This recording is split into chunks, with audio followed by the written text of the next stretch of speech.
And so here we are. It's August 15th, I believe. August 15th, August 16th. We're in August. Atmosphere Music Festival has happened. This is the first podcast ever recording after Atmosphere Music Festival. But today, I am livid, my man, Jesse. You want to know why? Because I got not one. Okay, one. But two No way. parking tickets today. Not one, but two. Okay. So I'm in Scranton as of right now is changing the rules in the parking. And I've been reading articles about it through the Scranton Times. And one of the things that really teased me off is the way that they described it. They more so described it. Okay. So this is what's happening in Scranton. Parking has always been Monday through Friday, 8:30 to 5. You had to park. 8:30 a.m. to 5 p.m. You had to park. Now it is changing to 8:30 to 7 p.m. is the parking. It's a little crazy. Isn't it wild to think that while I'm making dinner, I have to worry about if my car is parked and the meter is going? Yeah, I think they sold the parking to a outside source. Is that correct? That's where I'm getting. Yeah, bro. So the people don't own it anymore. It's an outside source. So hold on. Let me ask you this, Jesse.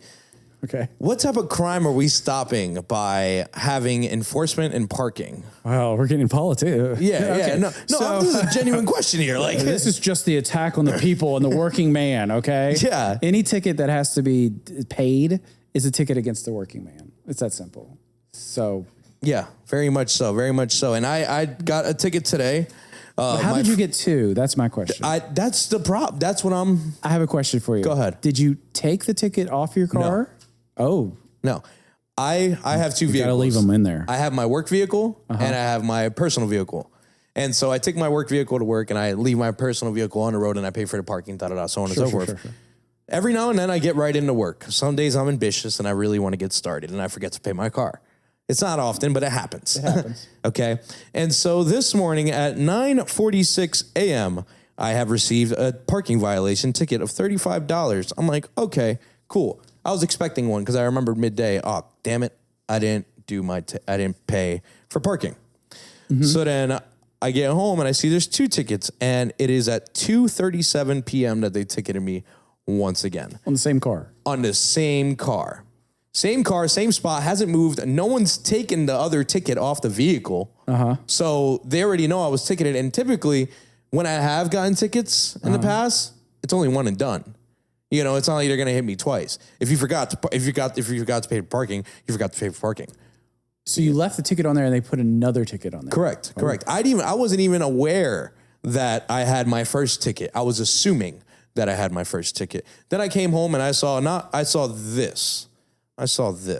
You see? If I saw this, I would have been like, okay, cool. But then if I would have picked it up and I would have did this, I would have been even more mad. So what did I do? I called the city of Scranton and I said, hey, didn't get anywhere.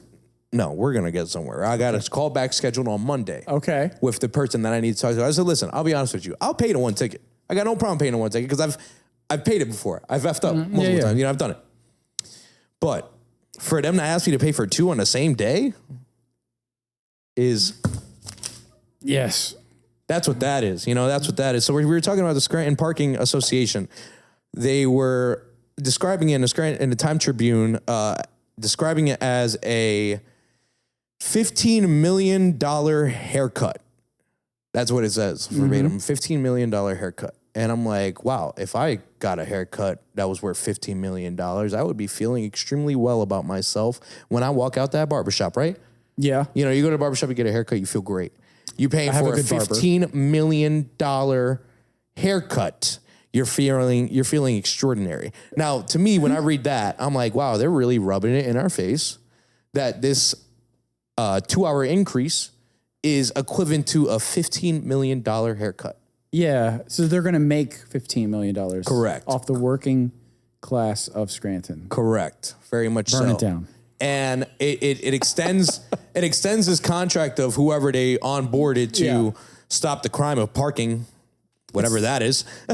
You can't even use an app either with it. No, you can. Oh, really? You can. Yeah, that's how I do it. That's how, because I paid through the phone because that's usually what I'm doing. doing. Is it a separate app? I've got the Park Meter app. It's called Pango. I don't want to look at my phone right now, but it's not that one. Well, it's Pango. Yeah, I don't know what parking you're using. That's interesting. But point being is the now with the increase, you know, they will be able to serve us for up to 2070. They will be able to serve the city of Scranton up to 2070 because of that pay increase, because of that hour increase. And me, myself, and I'm super livid about it. And they're also talking about making Saturday parking a thing as well. Which I think would hurt the city more. Agreed. Yeah, I don't understand why they're doing that. Neither do I. But that is my rant on Scranton. You know, you're a wonderful city, but the taxes are getting outrageous, and the parking situation is getting even worse. So I'm done on my politics run here because we are here for episode 147 of the Middleman Podcast, featuring my good man Jesse. Jesse, welcome to the show, man. Hi. You have one phenomenal just story behind you, what you do. I absolutely am mesmerized and fascinated by what you have and what we're going to talk about here today. So, Jesse, you are the owner of Pixel Reboot, the MGU, if you would. The mobile gaming unit. Mobile gaming unit, my friend. Yes, we went with that. And you and I, we met on a block party. There was a NEPA Gives Back. Yep. So we worked that event. It was really good. Met a lot of people, passed out a lot of cards. Always nice to do events like that. I try to do free events and paid events, and just to try to get people to know what a mobile gaming unit is, because a lot of people don't. I honestly, prior to you coming to this city, I never even thought that was a thing. Is that like a well-established market? Is there a market for that? Yes, there is a market for it. It started in California around 2012. That's about as far back as I could find when I did some research on this part of this kind of business. It started off with like trailers with arcades in them. From that, they've spread kind of around America. They're mostly centralized in larger cities.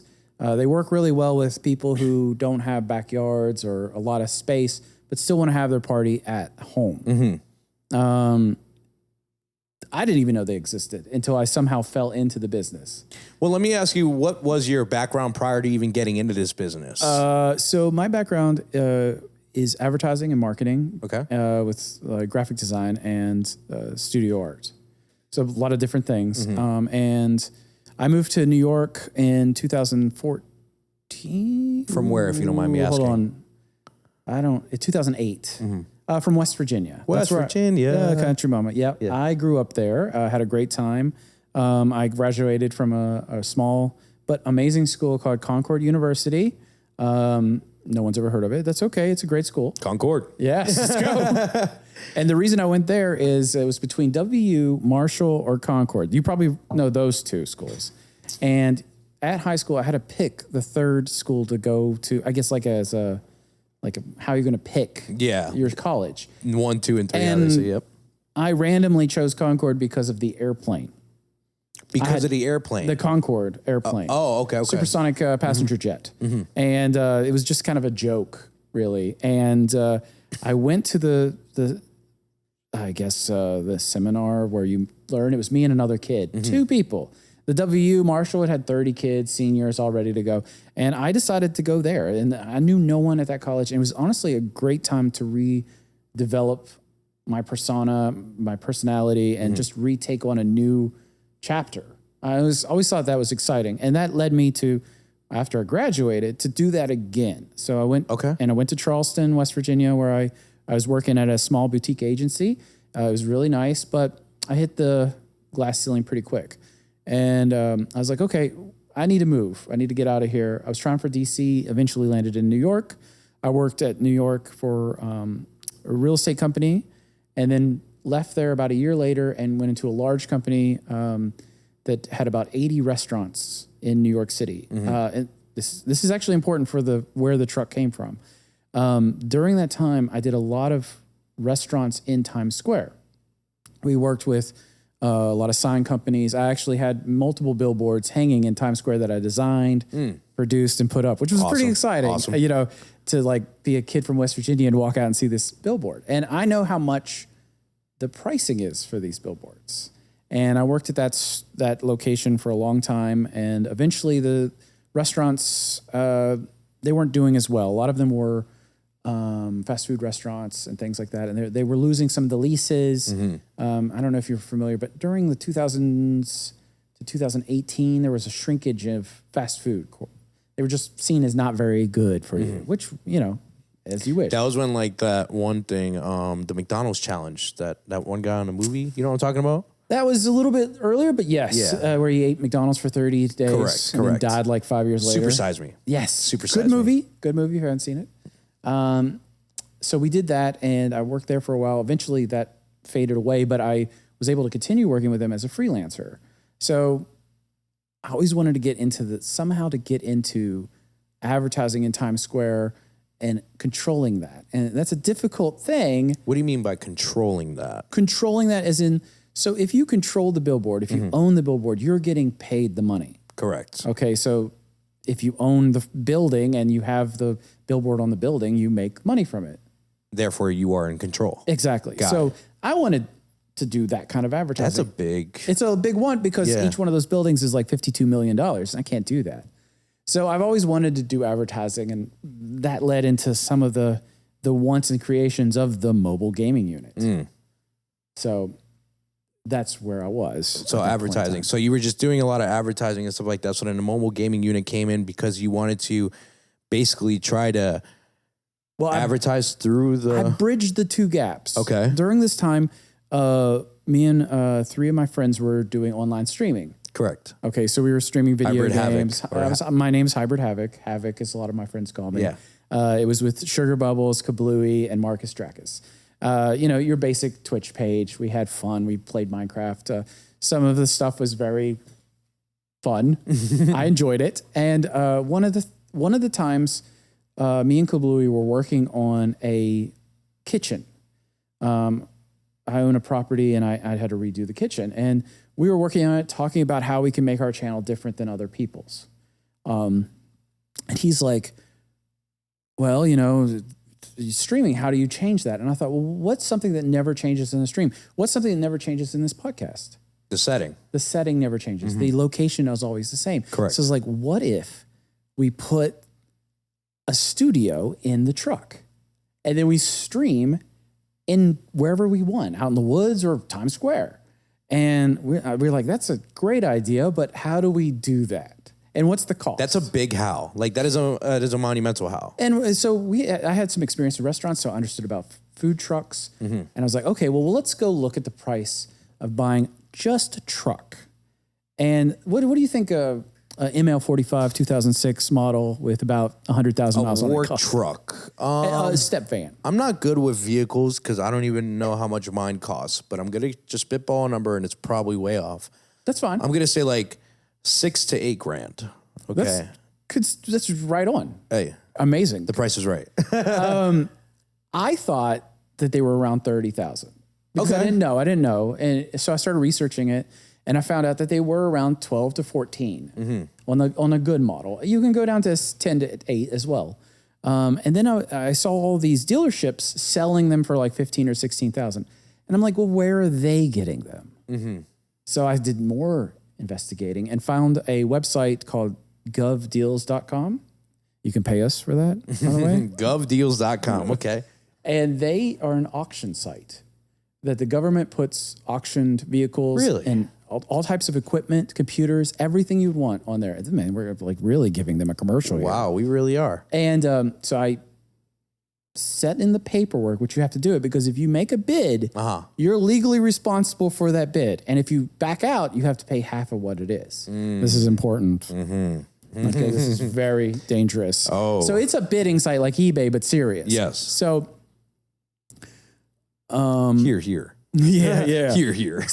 So I was like, okay, I will play around with this. I wasn't even sure we were going to do this studio thing in the truck, but I was like, I'll just play around with it. So I watched the bids for a few months, and eventually a truck came up for like $5,000 starting bid, 44,000 miles, winter truck. And I looked at it, I was like, oh, that's pretty fun. I'll put a bid for $7,500. Okay? I put 75000 and pushed enter. Oh. So my bid was $75,000.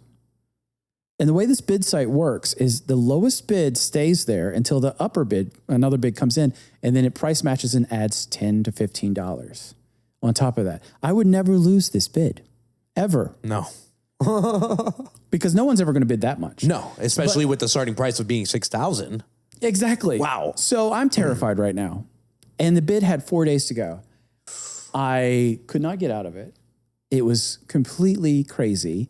And then it got down to the last 10, 15 minutes and the bids started coming in. That's when it's just like eBay, you guys, you know eBay. Yeah. And it started going, and I'm like, oh my God, I had to go to the bathroom. I was working at a shoe company as the art director at the time. And I'm like, how am I going to get through this? How am I going to pay this? I can only imagine how stressed out you were, man. I was like, this is the dumbest thing I've ever done in my entire freaking life. And eventually the bid ended and I paid $10,550 for the truck, which is a little more than what it normally would go for, but honestly it was a much safer deal than $65,000 or $70,000, which it never would have got there. But let me ask, how did it come back down to the 10? It never went up. Oh, remember, no one ever if somebody no one ever outbid you. Okay. Yeah, they couldn't outbid me. Yeah. But if they did, I would have had to pay. If somebody would have paid $16,000, I would have had to pay $1,650. If somebody put 17, I would have had to pay $1,750. Up to $25,000. I don't have that kind of. Wait, but wouldn't you have to bid on it again? So let's say someone it outbid automatically bids, just like it eBay. automatically keeps you in locked in. Whatever you put the price at that you're willing to go is your locked in price. So got it. Okay, I'm picking it up. I got the truck. I got it. I wired the money. I got the truck. I talked to the United States Postal Service. Yeah, and they're like, you have to come get the truck at 4 a.m. to 7 a.m. So then I had to go get the truck, which was an ordeal as well. What a weird time. Well, that's the only time they opened to do this stuff. We finally got the truck. I got it home. I have this amazing video. I'll share it with you so you can add it of me opening the door and my son's with me. And we're just like all happy. I saw it on your Instagram. It was. Oh, you did? It was March 15th, 20. That is one of my favorite things. I'll even send you a photo of me holding him. And he's been a part of this whole thing since the beginning, my son. And, so now I had the truck. So now I had this idea that wasn't really even fully flushed out, and I have this truck. So let me ask you this: I saw on your YouTube, I saw that there was a video of like you pretty much announcing that the truck was there and explaining the story that you just explained to me with Kablooey. Oh yeah, who was wearing a unique mask? That's his face? I'm sorry. That's how he really looks. Really? He's a Cyclops. Okay, got it. I didn't write it. He did. I got it. Okay, he's a Cyclops. Got it. So I was watching it, and it just seemed very ambitious of you. Were you guys like partners at the time doing it, or was he just someone who? He's a good associate of the whole thing. Gotcha. We're all partnered together, but I'm the one who handles the day-to-day operation. Yes, I'm the one that puts the money down and pays for things and makes sure the business is running properly. So more of a silent ownership.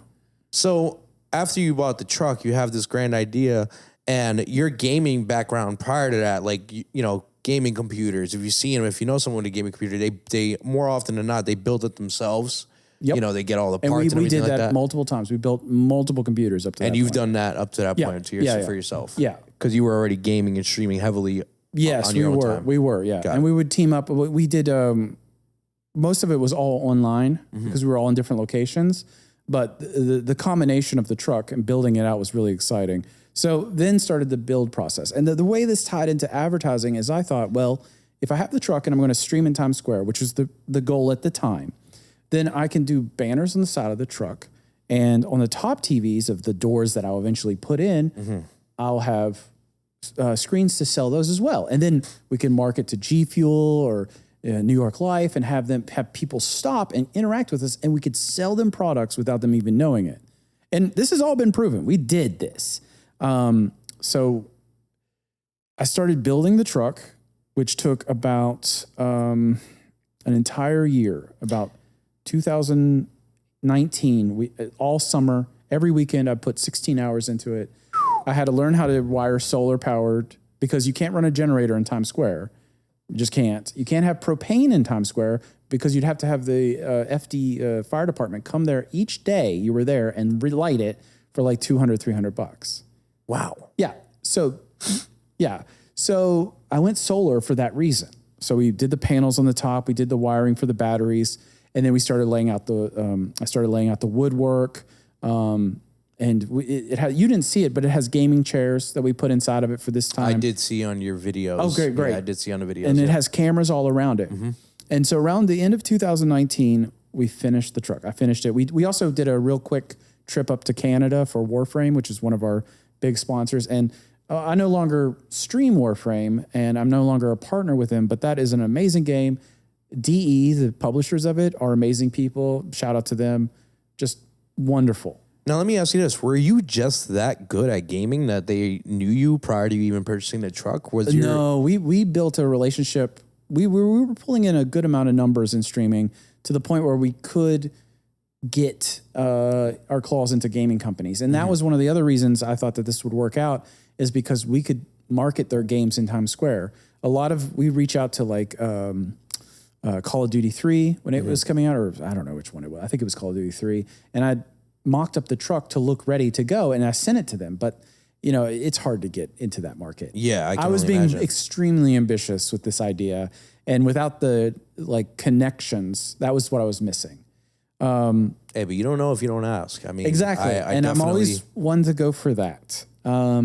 There were a lot of trials and tribulations, a lot of times that I wanted to walk away from the project and just give up. I remember getting the truck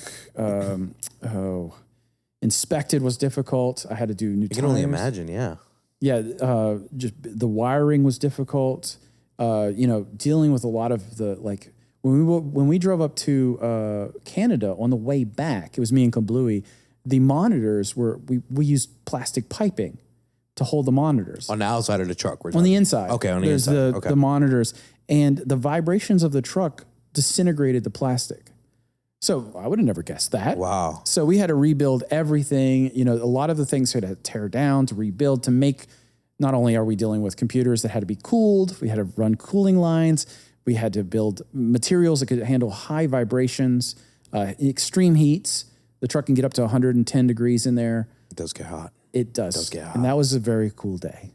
So not bad. So talk to me about like the blueprint process of this. I'm very fascinated. I really want to know about the blueprint. Like, where do you even come up with like a blueprint for this layout? Because I'm going to ask for photos of the truck so we can display it in an overlay so people can see how, like, the intricacy that goes into it. Like, it's absolutely magnificent. I mean, from where you started to where it is now is amazing. So the blueprint, right? Where do you even come up with a blueprint like that? Because you need to account for wiring, cooling, space, everything like that. Well, as a man who likes Legos, okay, I also liked Legos from a small child. I played Legos a lot when I was a kid, and I used to build amazing spaceships, and I would just love it. So my brain, I'm actually also dyslexic, which has been a big issue my entire life, like spelling and reading. Eventually I did overachieve, wrong word. Overcome, thank you.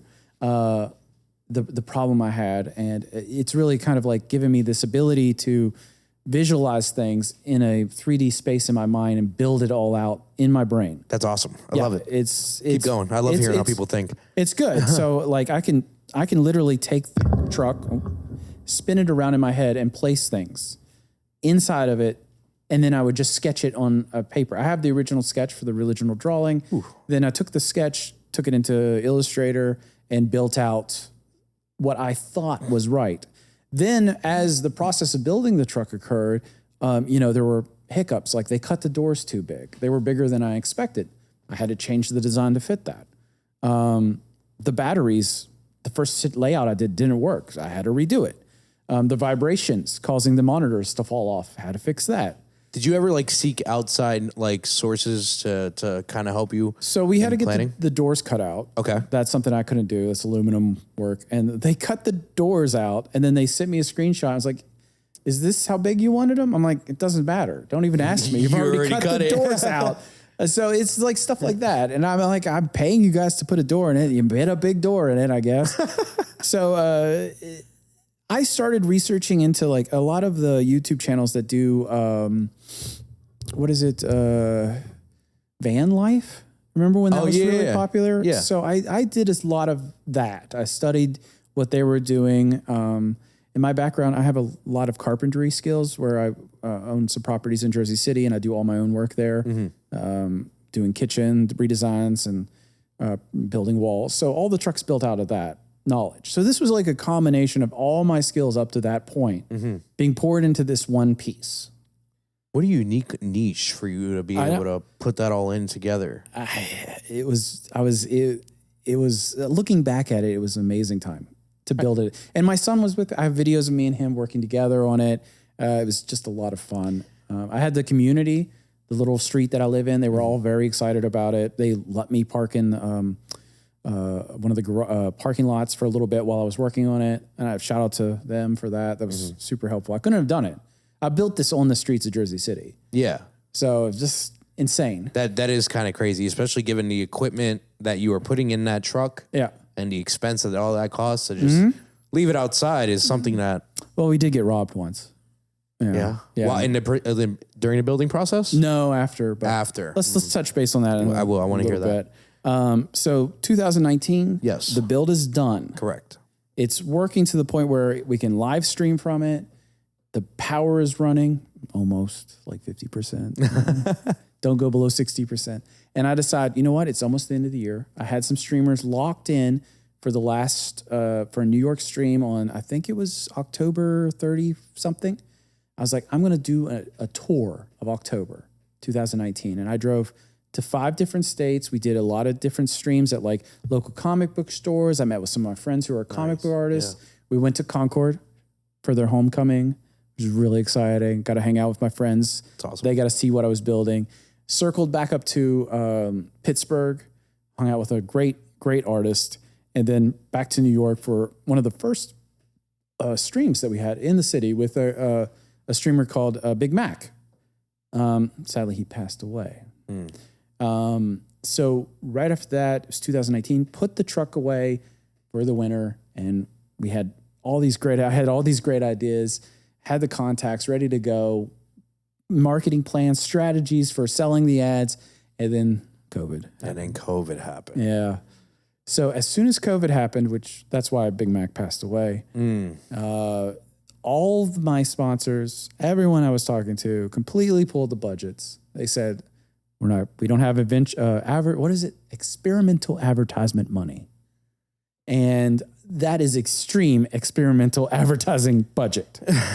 you like to do that. So for all 2021, we did not stream in the truck. Wow. We streamed it from the house, but it was a trying time. All my clients in New York gone. All the restaurants were shut down. The shoe company that I was art director for shut down. It was just like I'm looking at an abyss. And now I have the cost of a ML45 Freightliner. Parking it in the city, in Jersey City, has got an expense to it. So 21 was really tough. And then, but I rebounded in 22. I was able to get a job and I funded it myself to go into the city. We had Kablooey would stream with me because he's kind of local. We met with Major, who is a Broadway actor. He did the genie in Aladdin. He's also currently right now doing the voice of a One Piece star. Okay. It's like one of these pirates. I don't know the name of the pirate. I will text it to you so you can add it right here. There'll be a little photo right here. A lot of people love One Piece. And he just did Comic-Con dressed up as it. Major is amazing. He's a voice actor in the Borderlands 3. He walked up to us in Times Square and asked if he could stream on the truck. And I said, yes, you can. And I have such a great respect for him. Like just streaming with him every week was super fun in the truck. We had Kat Cashy as well, another streamer. Follow her. Cheeks, she moved to LA, Vegas. Amazing, super fun. Tons of great people that we would stream with. And, I was taking care of everything. Showing up, playing games, streaming. We interacted with so many people. It was just a lot of fun. Getting into Times Square, is it as easy as just getting in there and parking? Yep. Really? So it's that easy, huh? So it's funny you talk about parking tickets. Yeah, right? I never paid a parking ticket because I never paid the meter either. because I was in the truck. Because you were in a truck. Yeah, exactly. So there was a loophole. There were a ton of rules that you had to research before I did this. Like, you're not allowed to take a commercial vehicle in to the city with propane or anything like that, but solar power is okay. You're not allowed to you're not allowed to have chairs in the back of a truck because you have to have cargo space. So if you go to the back of my truck, I have an 8-inch spot where there's a wall and then the door. Got it. That's our cargo space. 8-inch. So there's nothing in there. There's no rule saying that how big the cargo space has to be. Correct. So the place where the equipment is, You the slide seats, dog. You slide dog. That's actually our, what is the word I'm looking for? Cabin. Okay. Yeah. Exactly. So, and then, we're recording everything. We're recording people coming up and talking to us. So police come up and talk to us. They're very friendly. Yeah. And they're also on camera. Nobody wants to mess with some people having fun. And we had a great time. And like, honestly, it was just really cool. We would show up at around 6 o'clock, right when the transition between commercial vehicles ends and public parking begins for the evening in Times Square. So there were certain locations I would always park at. And I would get there right at 6 when the commercial parking was still allowed, but about to transition into public parking. And as soon as my truck's open and there, I'm working, and that's okay. Yeah.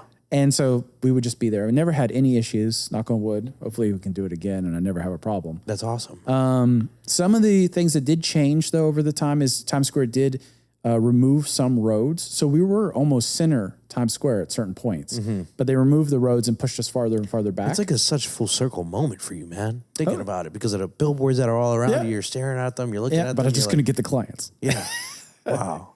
And we had, I have videos of us being in Times Square and having advertising and people walking by us and instantly locking eyes with us, come over and talking to us, asking all kinds of information. We would pitch at that time Mint Mobile because that's how we were running our internet through Mint Mobile. And I was trying to get Ryan Reynolds of Mint Mobile to back me, because like we're using his service to stream live in Times Square and stream massive games like, Warframe, Crossout, Call of Duty, all these heavy, intensive internet games. And we're running them through his system.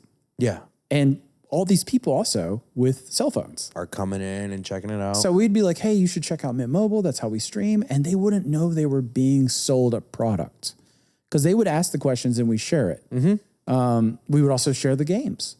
We had a camera placed outside so that we would see the people would see themselves on the screen. And that's like a call, like that just grabs people. It's so cool. Yeah. As soon as you see yourself, you're like, oh, that's me. I need to go look at myself. So that went well. And then it got to the point where it was becoming a little more expensive. They raised the entry level for the truck to get in. It started becoming like 40. 40 a night, 40 a day type of deal. 40 to go in. And it was harder and harder to get parking. And I was like, I kind of want to back away from that because I wasn't really getting anywhere. And you know what they say about insanity? Yeah. Doing it over and over again. And you're sane. And I'm like, I'm going to pull back for a minute. And Mila, my partner, she's like, you really should try the parties. And again, I never knew that this was a thing. I researched it after she said it. And I realized that this is a thing. There are people in this neighborhood who are doing it. I will try. So,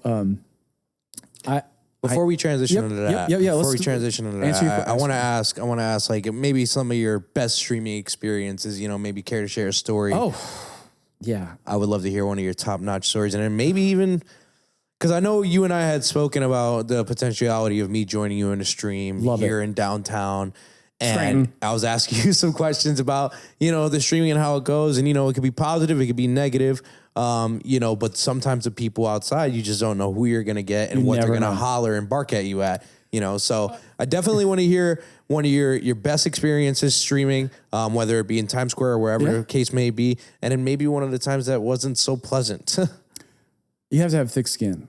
Okay. For that type of lifestyle. Well, because streaming and you're doing it IRL, like we were saying, and you're like, their chat is chat, like, hi chat. Like, yeah, we had about 2,000 people at some points around. Oh, in the chat. in the chat. Okay. Yeah. And then around the truck, you got all like maybe 50 plus people just. Hundreds. Wow. Of people we interacted with each night. And so your voices are being projected on the outside of the truck as well? They're talking to us. Okay. So they come up and talk to us. They could see the stream. It's not being projected out. We wanted that. We didn't want to, because there's kind of like a rule of how much sound you can produce. Okay. Yep. So I didn't really want to push that one. Gotcha. So when they come up to the truck, we would interact with them, and then they had a mic of their own, and chat could interact with them, and we could answer questions. So cool. Very cool. It was a super fun thing.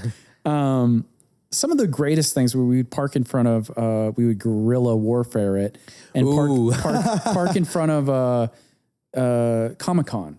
So I found a road that was like coming out of Comic-Con that goes straight into Times Square, and I'd park in front of this like abandoned building. You sly dog, man. Yeah. You're a sly dog. I love it. So we'd have all these Comic-Con people coming back and forth, and we would interact with them, asking about how the show was, what their big highlights were. They would give us stuff. They would talk to us. It was a lot of fun. We met like so many people. And then I also reached out to Warframe the same night and had them rate us. So they would do this. They do a weekly Warframe announcement on Twitch, and they have like 17,000 people.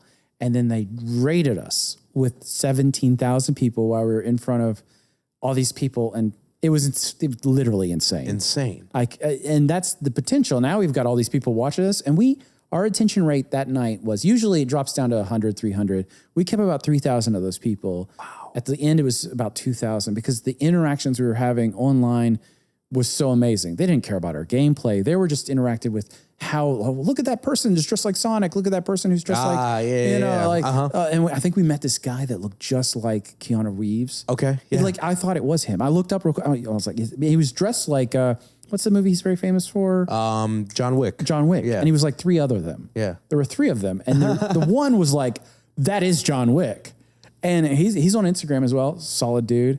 And like the chat blew up and everything. So that was really exciting. Wait, you really saw Keanu Reeves? No, it wasn't. Oh, just someone who looked literally. If his genetics were 99999 point. Solid dude. You are the father. Yeah, exactly. So that was really exciting. And then our daily day Fridays and nights, like some of the homeless people we were friends with, they would come up and hang out with us and tell us stories. I've had people that were very drunk talk to us and try to show us tricks and fall down.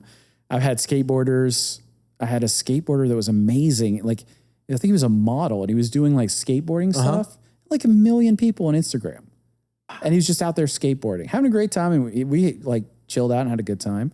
And it's awesome. The people that you met through that whole just endeavor. hanging out. I mean, Major, I wouldn't have met Major if I wouldn't have done this. I think the truck has put me in a, like I met a lot of amazing people with it. And I still am. Like, it wouldn't be for that truck, I wouldn't have met you. Correct. Very much so. All those hours in the work have paid off for just having a good time. Yeah. So one of the worst things. Let's hear it. There's a lot of hit that bell one time for the worst thing. Here we go. The worst thing. The worst thing. Is that a thing here?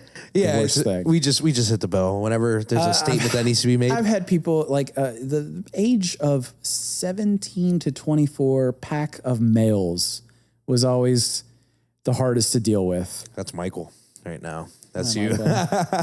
Yeah, I don't think Michael was part of this group. These males are trying to show off or do things. Whippersnappers. Totally fine with it. But once they realize they're on the camera, things tone down a little bit. They realize that, there could be consequences if I damage anything. So I thought we would have broke a TV by the first 3 months. Nothing ever got broken. Ever. Incredible. Yeah. Incredible. We never got anything thrown at us. I've only had there was one guy, I remember him, and he walked by and he said a really nasty thing, oh, what do you got to be kidding. I mean, this is, what are you guys, losers or something? You need to find a woman, blah, blah, blah, and talking stuff like that. And I'm like, and of course I don't have a filter for that. I will go right back at him. I'm like, dude, I got a kid, man. I know what it's like. So what are you doing? You're just doing nothing. Just haggling for no reason. He came back and talks a little bit of crap. I talked a little bit of crap back to him. I held my own, but my Teddy was on that night, and Teddy's this nice little guy, and he was just sitting there going I don't know what to do. I don't know what to do. But it's fine. The guy, awesome. I was like, move on. We got things to do. I'm looking forward to the day that I can hopefully join you in that truck and stream and talk to other people as well. Because, I mean, I do the talking, you do a lot of gaming, and we're still trying to find a common ground as to which game we're going to play, because you have a wide selection. You have over 200 plus many consoles. It is insane. But let's resume to the story here. So you're taking a step back. Yeah, I took a step back. Okay. From the streaming part. Now partying. So Mila, my girlfriend of 16 years, wonderful, shout out to her. She puts up with all my garbage. Always a great supporter. She said, why don't you try doing birthday parties? That might work. And I've got people asking about it. And we did get a lot of questions like, do you do that? And I'm like, I never really wanted to do it. I felt like I built the truck for this purpose, and I was kind of against it in the beginning. I was like, hey, I don't want the liability. I didn't build this truck for kids to be on it. And I just kind of felt like it was harder. Yeah. And it would have been a betrayal of my original idea. Core values, what you initially started off with. And I get it. That's acceptable. But what has become actually a really, really amazing thing is these parties. I deal with I'm about to approach 100 parties. So I deal with about 20 kids per party. So that's almost 2,000 children. Total. Yeah, that's I mean, just break it down. And honestly, the amount of happiness and joy that these children have is just really, really amazing. And then also the parents, we do something, instead of doing the advertising on the top screens, I do these special messages where the parents will send me photos of the kids, of the family members, and then we put a little special message. Mm-hmm. That's blowing away my competition. They don't do that. We do that, and that adds a little bit of special moments to the party. It's, what's the word? It's personable. Yes. Yeah. Yes, and that is something that's really made it really exciting. And it still has that advertising feel to it, that I'm advertising and helping these kids and having a good time. And again, we had to change the truck a lot. We added the Xboxes, the Switches. We had to do a lot of rewiring. I had to add fans. You know, you got to keep the kids cool. Correct. We had to get stools. We had to I had to evolve this truck from this one purpose to this other purpose. And how long did that take? About a month and a half. Okay. Because I rushed it. Because I got the birthday party before I was even ready. So I set up all the advertising. I got, I'm always putting the horse in front of the cart. No, that's the right way to do it. The cart in front of the horse. It's like it's like the dyslexic joke. How did the dyslexic try to kill himself? I don't know. I never heard this one. He jumped behind the bus. It's a horrible one. So hit that bell one time for me. He jumped behind the bus. I love it. So I built the system. I got it. We got our first job. It was Jana. Yeah, that's Jana. And her daughter had a birthday party named Aisha. And this little girl's birthday party was our first party. And I had to go to like Best Buy and buy things. Yeah. I'm like unboxing controllers as you're setting while up. We're here. And I had never done a party before.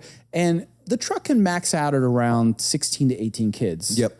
Depending on the games they're playing, if they do Fortnite or Madden, it can go down. And, I was very new to it. And I didn't have the ropes that you saw. Yes, that I used to. Yep.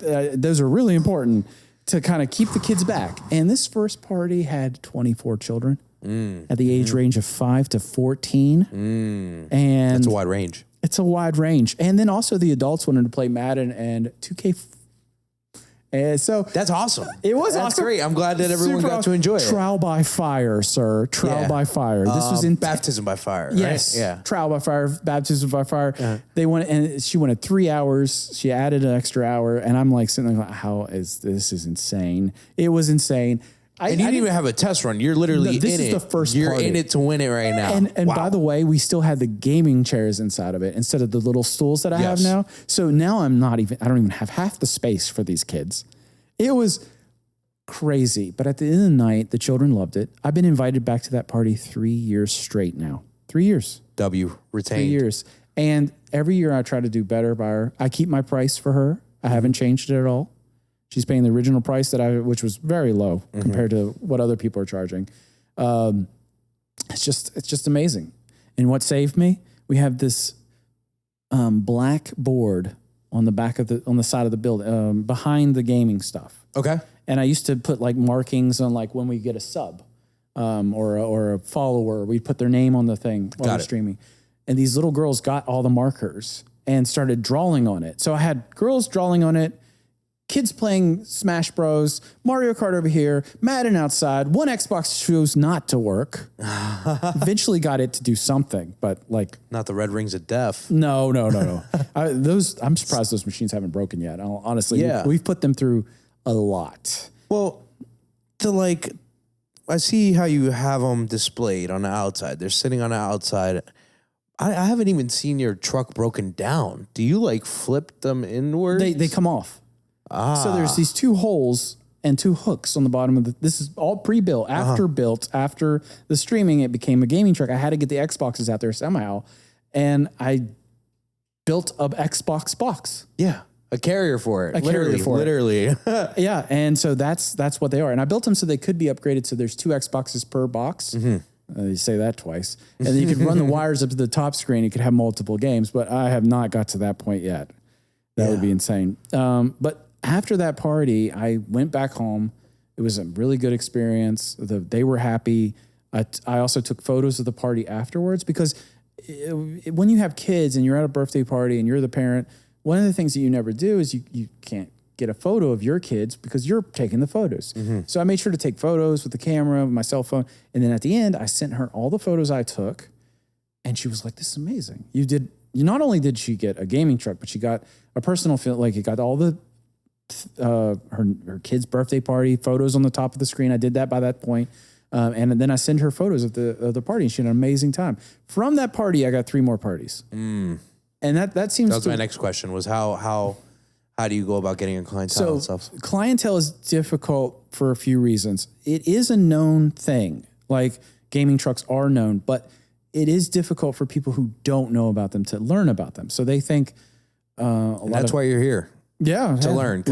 I'm learning a lot right now. I'm thoroughly enjoying this. When you have a 6 to 12-year-old, that's our age group. That's what I like to target, those kids.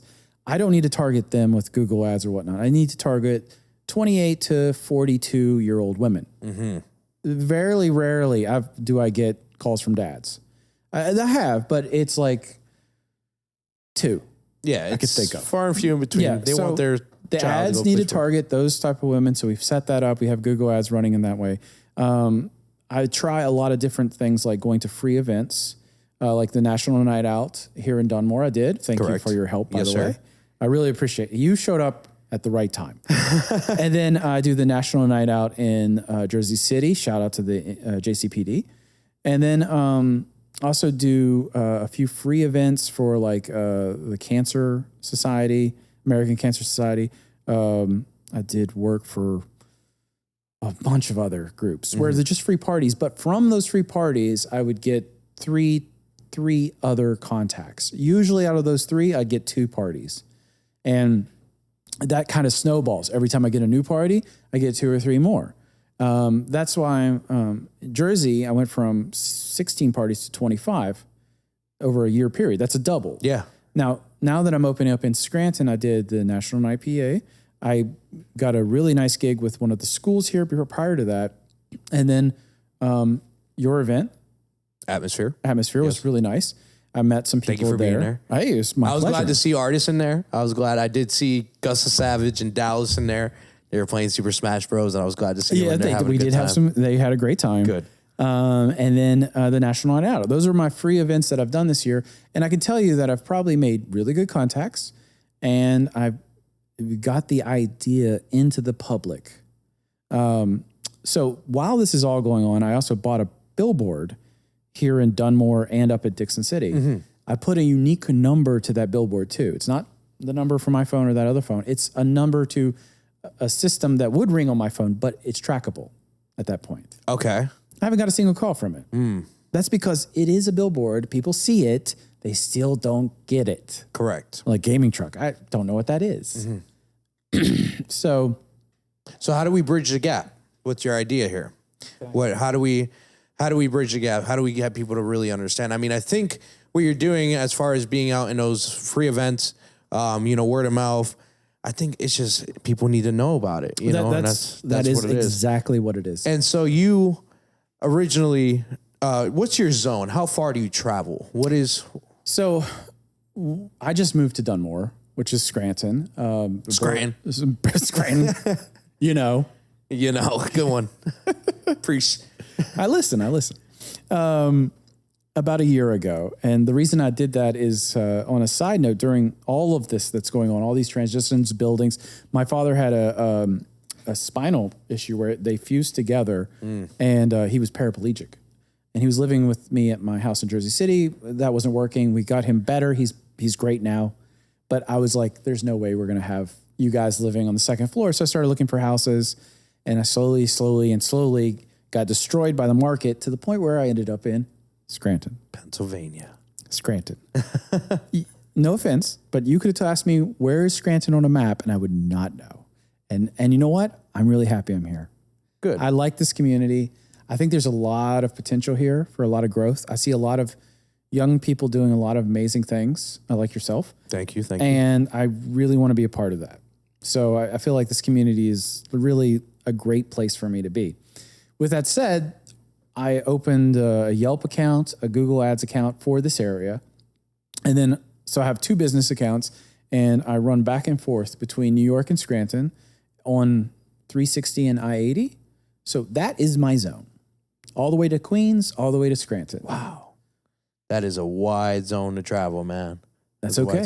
But, every time we get parties, that builds the brand.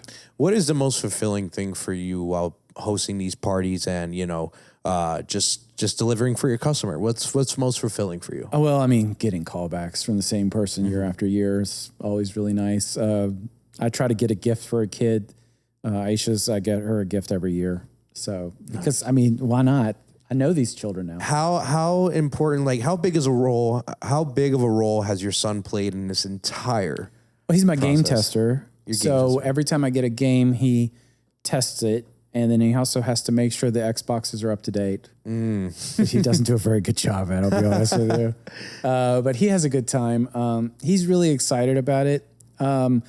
I don't know if this business is going to work out. I'll be honest. It's a lot of stress. It is a brilliant business, though, brother. It is magnificent. It is, but it needs to grow a little bit faster. I was hoping for around 65 to 70 parties this year. I'm looking at maybe 45, 50. Gotcha.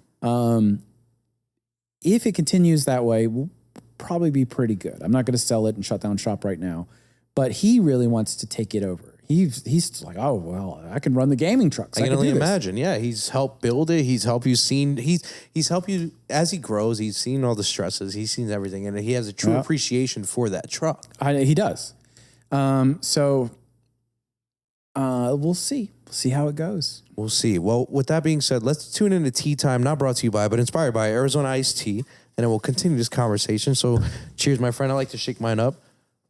Let it settle a bit before you open it. Here we go. ASMR for my people. Welcome to Tea Time. Not brought to you by, but inspired by. Should I do that as well? I used to drink these a lot when I was in New York. I don't know what they're doing to this flavor, but it hasn't been tasting the same. And that first sip right there did not taste good. Seems exact. So I'm going to take a second one. Is this the exact same? This is the normal brand, right? That's been around forever. Tastes just the same. This one in particular, this has been my go-to for the longest. And now it just tastes too, I don't know, herby, dirty. I don't know how to describe it. Arizona, what do we got going on? It's going to help their sponsorship. It will for sure. Honestly, this is just. I got a laugh from the crew. There you go. We're working this, baby. This has become just a niche of the Middleman Podcast. Jesus. That didn't break. Okay. Jesse, there are questions within this pod. Please pick one question and hand me the paper. A lot of the questions were added by Colo. He added a handful of 4 today. So I have no idea what he's written. I have no idea. This is my first time reading it with you live and in color on the Middleman Podcast. So here it is. The tea time question of the day That's a big one. What moment in your life completely changed the way you see the world? Wow, that is a deep question, Colo. We're going to get deep here. Okay. What moment in your life, your father, so maybe Maybe that could be, but what moment in your life, my life, not my kids. Come on. completely changed the way you see the world? I don't know if I lived enough to be able to answer that question. I'm gonna be honest with you.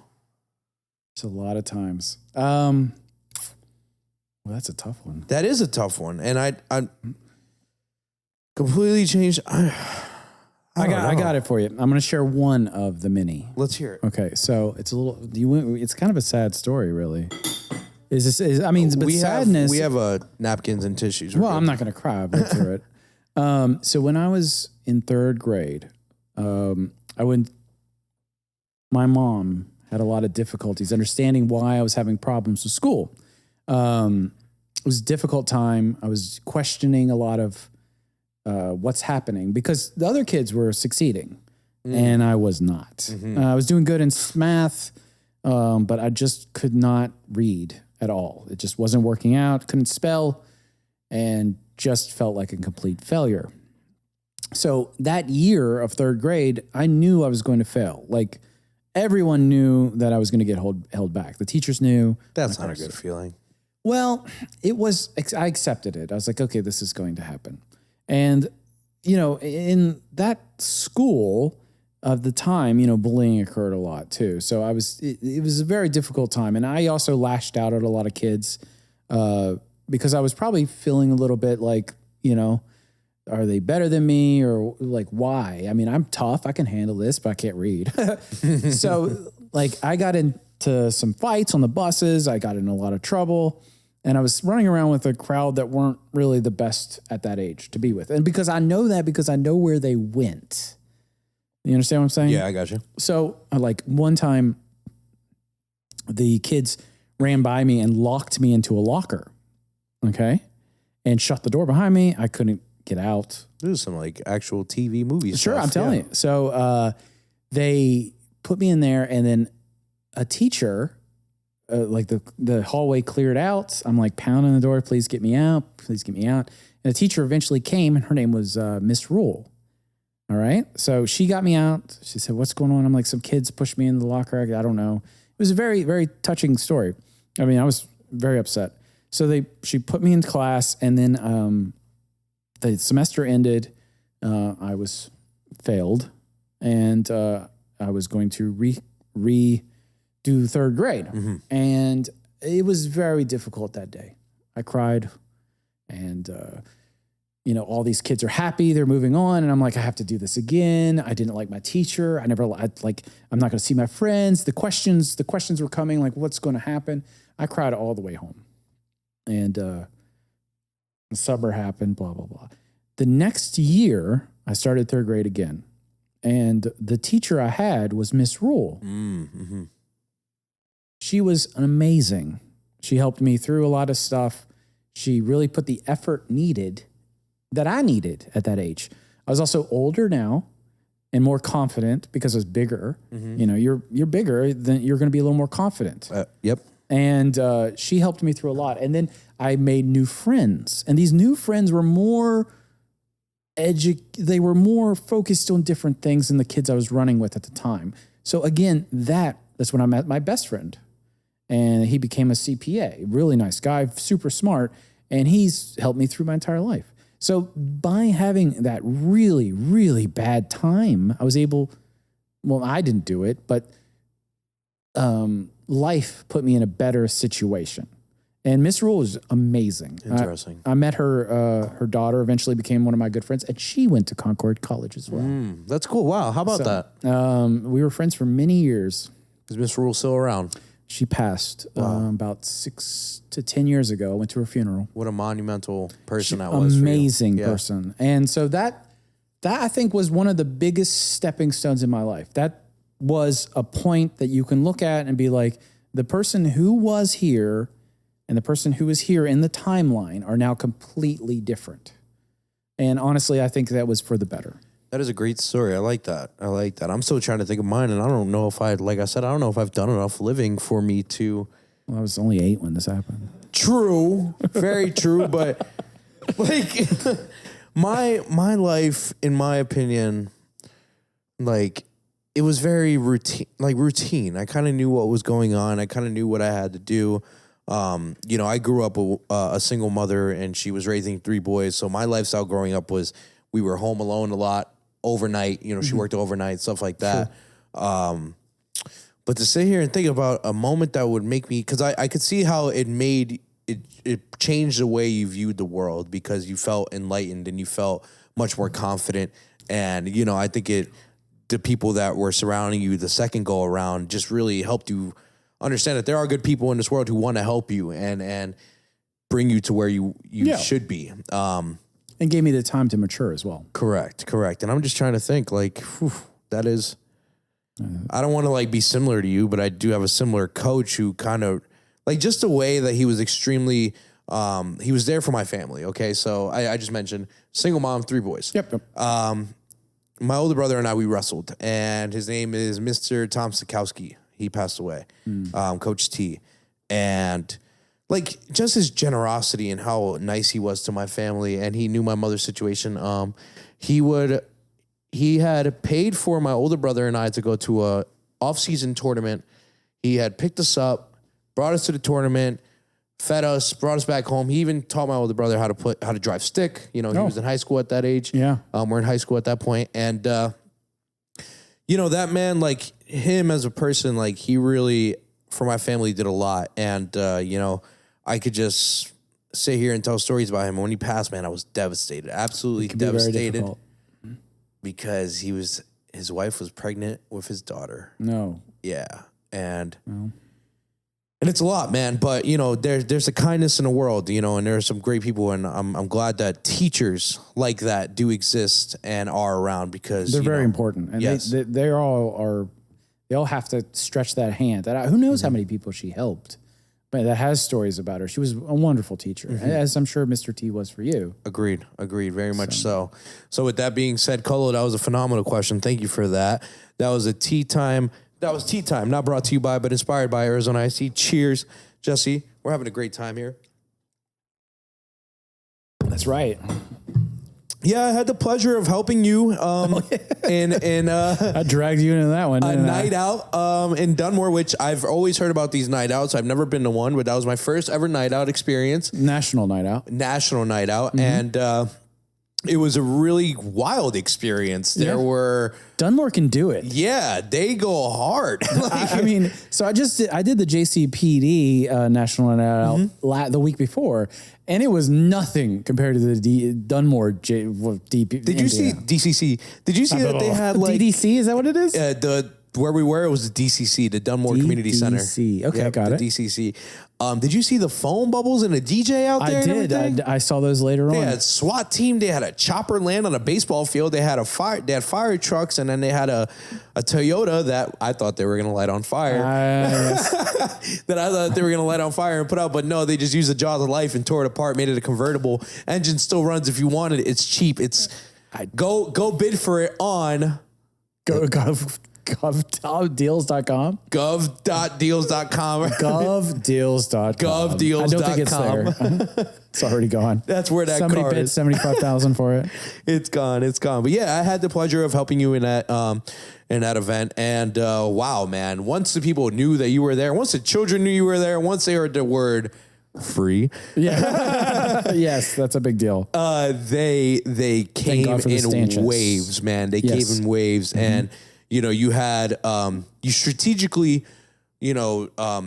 chose what games you were going to be having on the truck for that day. So I had to do that because, with these free events, we don't know which kids are coming. I try to pick games that are like, everyone has the knowledge of and can jump right in. Also games that can have 6 to 7 people playing them, so that we can have multiple people playing and other kids can see those people playing.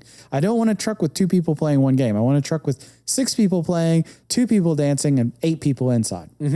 So Mario Kart, Smash Brothers, perfect games. Mario Kart runs about 15 minutes, 15 to 12 minutes if they're good, and the game's over.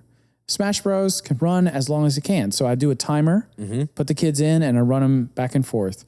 And then for the outside, we run Shredder's Revenge, Teenage Mutant Ninja Turtles. Everyone loves the Turtles. Everyone loves the Turtles. I mean, come on. The live action movies back in the day are the best Team Mutant Ninja Turtles. Turtles. Like the 80s? Yeah, like that's pretty good. Like when they did that one scene where Michelangelo was fighting the one guy with the nunchucks. You know which one I'm talking about?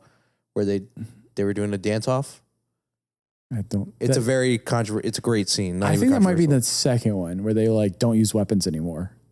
No, then it must have been the first one. So the first movie of Teenage Mutant Ninja Turtles, they used weapons. Mm-hmm. But the second movie, the moms were so angry about it that none of the turtles ever used their weapons. They used like sausages or trips or threw things at people. Watch it again. I grew up off those movies, man. I thoroughly enjoyed them. I haven't seen them in a very long time, but I know they were awesome. Like they were great. They were good. The one song that I remember from that movie, I know this is completely like out of pocket, has nowhere to go with it, but it is all I know is like the chorus. It goes, oh,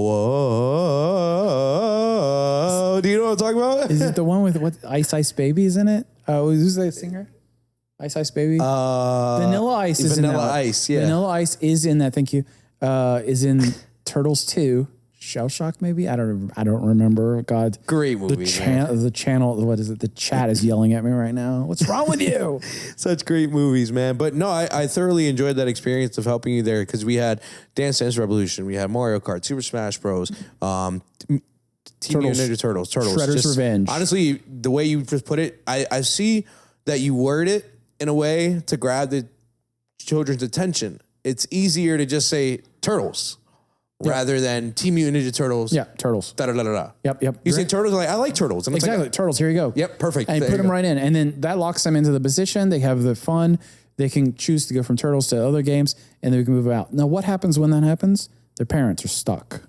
So this is a good opportunity for us to talk to them, for you to talk to them, for me to talk to them, and pass them business cards.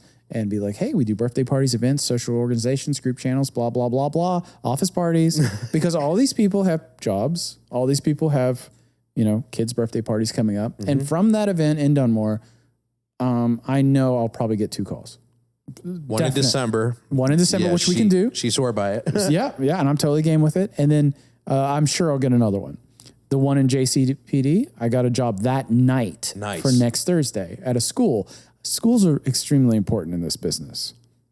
You can lock in the schools. They will lock in contracts for an entire year where they'll pay you upfront like 3 parties, and then you get a contract payment for that. So those can be really lucrative and beneficial. And the other beauty of that, and no hate, but we took that job from another gaming truck. Hey. Ooh, there might be some of this going on when I show up. I don't know.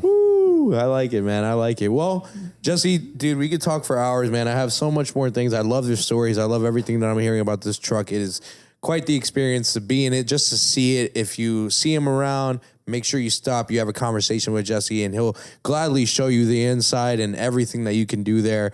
One thing that I would like to request as a gaming, maybe one day, perhaps, Guitar Hero.